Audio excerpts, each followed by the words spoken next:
그 목소리가 아직도 귓가에 맴돕니다. 그럼 안 오셔도 돼요. 저희도 이제 지쳤어요. 며느리 서희였습니다. 어버이날 밤 제가 들었던 마지막 말이었습니다. 5월 8일 아침 새벽 6시에 눈이 떠졌습니다. 며느리 서희가 일주일 전 전화로 초대했었죠. 저희 집에서 특별히 준비했다고요. 샤워를 하고 단정한 베이지색 원피스를 꺼냈습니다. 거울을 보니 65세 치고는 괜찮아 보였어요. 백화점에 들러 손녀 수아를 위한 영어 사전을 샀습니다. 가방이 무거웠지만 기분은 가벼웠어요. 오전 11시 용인 아들네 아파트에 도착했습니다. 초인종을 눌렀어요. 서희가 문을 열었는데 입은 웃고 있었지만 눈은 차가웠습니다. 거실엔 서희 부모가 앉아 계셨어요. 사전 공지는 없었습니다. 서희 어머니는 일어나지도 않고 손만 흔들었어요. 저는 허리를 숙여 인사했습니다. 식탁으로 안내받았어요. 제 자리는 맨 끝이었습니다. 상석엔 서희 아버지가 앉았어요. 식사가 시작됐지만 대화는 서희 가족 중심이었습니다. 저는 조용히 밥만 먹었어요. 식사 후 서희가 카네이션을 들고 왔습니다. 수아가 먼저 외조부모님에게 싱싱한 꽃을 달아줬어요. 그리고 제게 왔는데 수아 손에 든 카네이션은 시들어 있었습니다. 꽃잎이 반쯤 떨어지고 줄기도 축 처져 있었어요. 수아가 제 가슴에 꽂아주는데 꽃잎 하나가 손 위로 떨어졌습니다. 가슴이 철렁했습니다.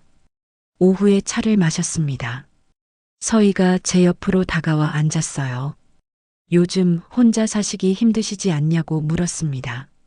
아들 태준이 조심스럽게 서류 봉투를 꺼냈어요. 실버타운 입주 안내서. 심장이 쿵 내려앉았습니다. 서희가 밝게 웃으며 설명했어요. 좋은 곳이라고, 어머니 혼자 계시면 위험하다고요. 태준이 다시 입을 열었습니다. 반포 아파트를 저희가 관리하는 게 좋을 것 같다고 명의를 이전해 달라고 했어요. 귀가 멍해졌습니다. 20년 넘게 산 집을 달라고 하는 거였습니다. 서희가 말을 이었어요. 어머니는 대체 뭘 해주신 게 있다고 그러세요? 천천히 일어섰습니다. 오늘이 어버이날이라고, 이런 대접받으려고 아들을 키운 게 아니라고 말했습니다. 서희 얼굴이 붉어졌고 태주는 고개를 숙였어요. 저는 현관으로 걸어갔습니다. 뒤에서 서희의 목소리가 날아왔어요. 그럼 안 오셔도 돼요. 저희도 이제 지쳤어요. 문을 열고 나왔습니다. 가방이 미끄러져 선물 상자가 바닥에 떨어졌어요. 쾅 문이 닫혔습니다. 복도에 홀로 섰습니다. 가슴에 시든 카네이션을 내려다봤어요. 꽃잎이 하나 더 떨어졌습니다. 엘리베이터를 타고 1층에 내렸습니다. 밖으로 나가니 5월의 바람이 차가웠어요. 버스 정류장까지 걸어가 벤치에 앉았습니다. 하늘을 올려다봤어요. 맑았습니다. 가슴에 카네이션을 만졌어요. 꽃잎이 또 하나 떨어져 손바닥에 놓였습니다. 빨간색이 갈색으로 변해가고 있었어요. 버스를 타고 1시간 반을 걸려 집에 도착했습니다. 현관문을 열고 들어서니 고요했어요. 소파에 주저앉아 가슴에 카네이션을 떼어냈습니다. 테이블 위에 놓았어요. 꽃잎이 여기저기 흩어져 있었습니다. 휴대폰을 봤어요. 부재중 전화 8통. 모두 태준이었습니다. 문자도 5통 와 있었어요. 답장하지 않았습니다. 잠이 오지 않았습니다.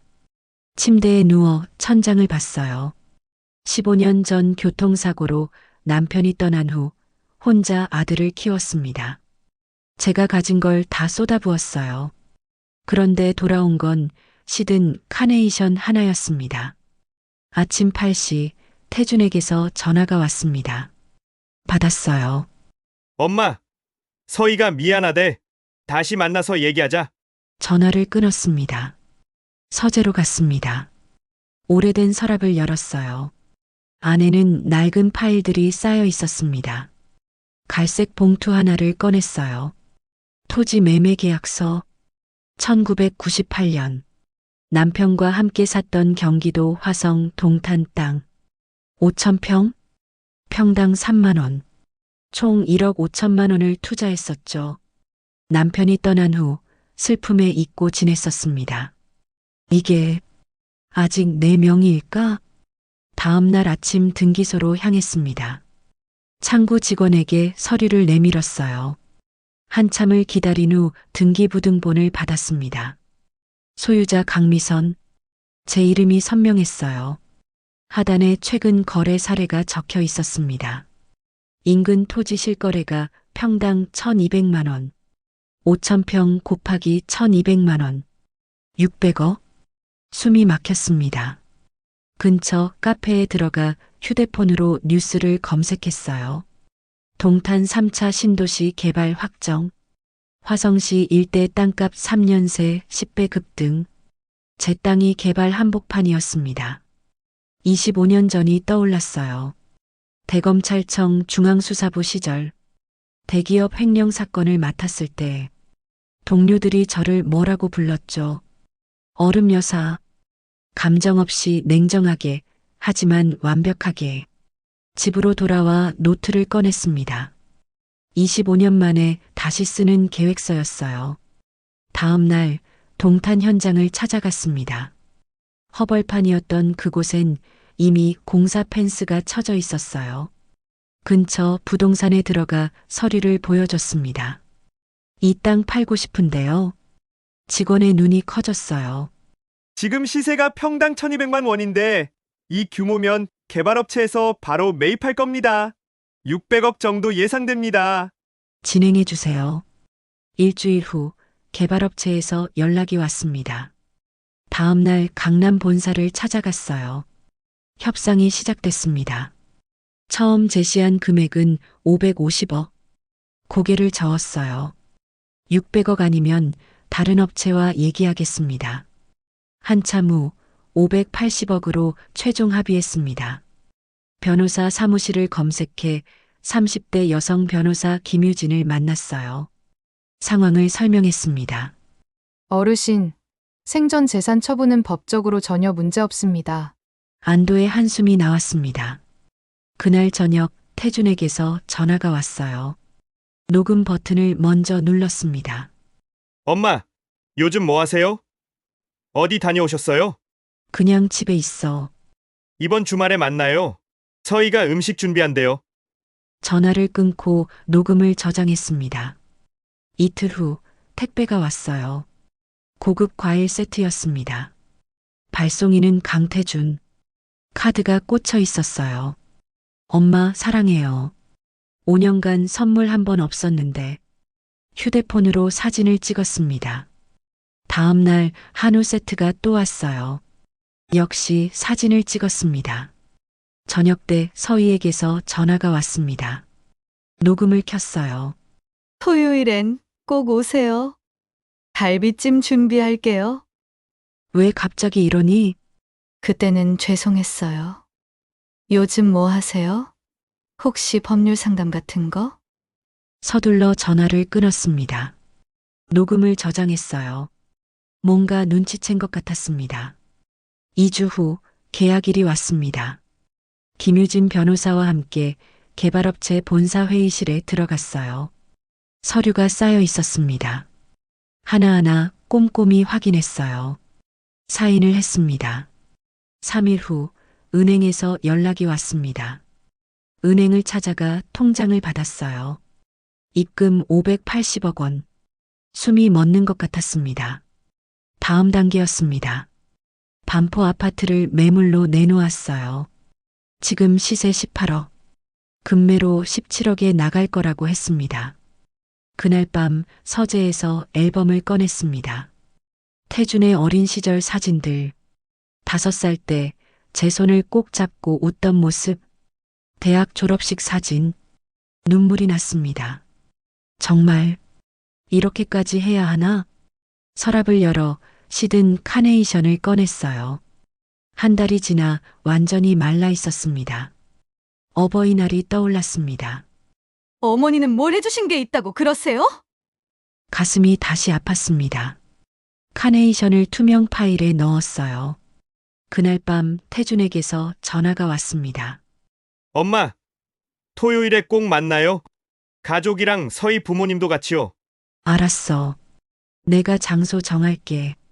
강남 한정식 집으로. 전화를 끊고 김유진 변호사에게 연락했습니다. 변호사님, 토요일에 같이 가주세요. 준비물은요? 계약서 사본이랑 녹음 파일이요. 노트를 펼쳐 토요일에 할 말들을 적기 시작했습니다. 금요일 오후 초인종이 울렸습니다. 태준이 서 있었어요. 얼굴이 야위어 보였습니다. 문을 열어줬어요. 태준은 거실 바닥에 무릎을 꿇었습니다. 엄마, 제가 정말 잘못했어요. 다시 기회를 주세요. 눈물이 흘러내렸어요. 주머니에서 편지를 꺼냈습니다. 손녀 수아의 글씨였어요. 할머니, 보고 싶어요. 할머니가 해주신 잡채가 먹고 싶어요. 눈물이 났습니다. 엄마, 제발요.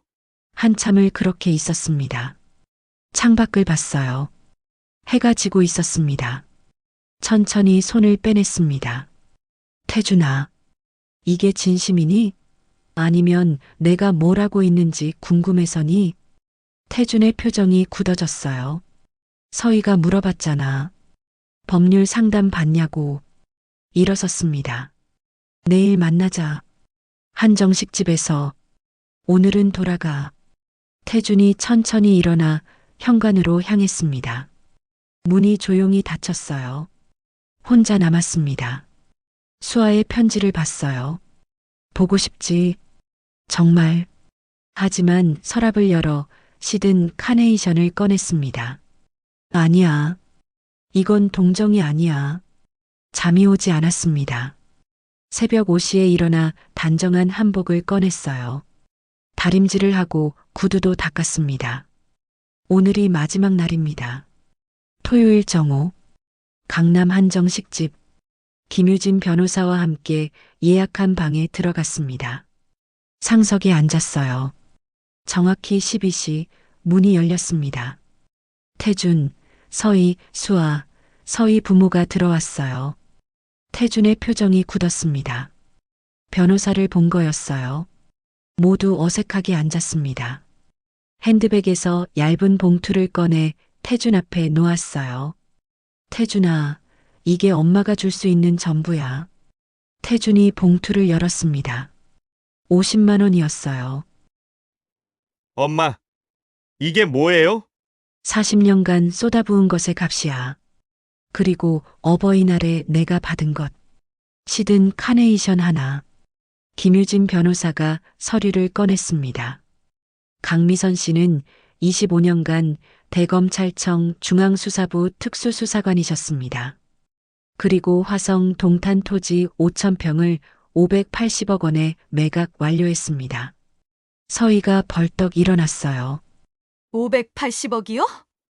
네. 반포 아파트도 현재 매각 진행 중입니다. 태준이 소리쳤습니다. 그 돈은 어디 갔어요? 내가 쓸 거야. 내 노후 자금으로. 휴대폰에서 녹음 파일을 재생했습니다. 어머니는 뭘 해주신 게 있다고 그러세요?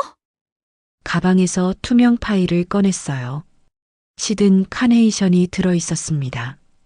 이게 내가 어버이날에 엄마한테 준 거야. 시들고 떨어진 꽃. 수아가 눈물을 흘렸습니다. 할머니, 미안해요. 고개를 돌렸어요. 오늘부터 우리는 남이야. 각자 살자. 엄마, 제발. 자리에서 일어났습니다. 밥값은 냈어. 천천히 먹어. 문을 향해 걸었습니다. 뒤에서 태준이 불렀지만 멈추지 않았어요. 밖으로 나왔습니다. 햇살이 따뜻했어요. 끝났어. 6개월이 지났습니다. 제주도 서귀포. 바다가 보이는 작은 빌라를 샀어요. 매일 아침 바닷가를 산책했습니다. 오후에는 독서를 했어요. 근처 복지관에서 무료급식 봉사도 시작했습니다. 검찰청 동기들이 가끔 놀러 왔어요. 웃음이 많아졌습니다. 반포 아파트도 팔렸습니다. 17억의 계약이 체결됐어요. 20년 넘게 살던 집을 떠나는 날 슬프지 않았습니다. 오히려 가벼웠어요. 하지만 밤이 되면 손녀 생각이 났습니다. 수아, 중학생이 됐을 텐데. 어느 날 태준에게서 문자가 왔습니다. 엄마, 서희랑 이혼했어요. 용서해 주세요. 한참을 휴대폰을 들여다봤습니다. 답장하지 않았어요. 일주일 후 또 문자가 왔습니다. 수아가 할머니 보고 싶대요. 손이 떨렸습니다. 하지만 답장하지 않았어요. 한 달 후 토요일 바닷가를 산책하고 있는데 야윈 얼굴의 남자가 다가왔습니다. 태준이었어요. 엄마, 용서해 주세요. 바람이 불었습니다. 한참을 아들을 봤어요. 수아가 보고 싶다고? 네. 할머니가 해주신 잡채가 먹고 싶대요. 가슴이 저려왔습니다. 하지만 고개를 저었어요. 태준아, 엄마는 용서할 수 있어. 언젠가는. 태준의 눈이 반짝였습니다. 하지만 지금은 아니야. 너는 내 인생 살아. 엄마는 엄마 인생 살 거야. 돌아가. 뒤돌아서서 걸었습니다. 돌아보지 않았어요. 집으로 돌아와 창밖을 봤습니다. 바다가 잔잔했어요. 탁자 위 액자를 봤습니다. 시든 카네이션. 5월 8일의 기억. 승리했습니다. 정의를 실현했어요. 하지만 가슴 한쪽은 여전히 비어 있었습니다. 손녀가 보고 싶었습니다. 65세에 배운 것. 이기는 것과 행복한 것은 다르다는 것. 정의는 통쾌하지만 외로움은 차갑다는 것. 해가 졌습니다. 어두워진 바다를 봤어요. 혼자였습니다. 하지만 후회는 없었습니다. 이것이 제가 선택한 길이었으니까요.